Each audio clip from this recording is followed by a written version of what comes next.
My sa dnes nachádzame v našom štúdiu. Preto si budeme hovoriť niečo málo o teórii svietenia.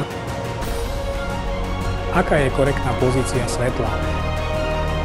Odrazní plochy dajú takto. Butterfly alebo motýlik. Tak by to vyzeralo, čo ovplyvňuje mäkkosť svetla. Špecifický znak tohto svietenia je, povedali sme si, kedy má byť, aká má byť korektná pozícia svetla.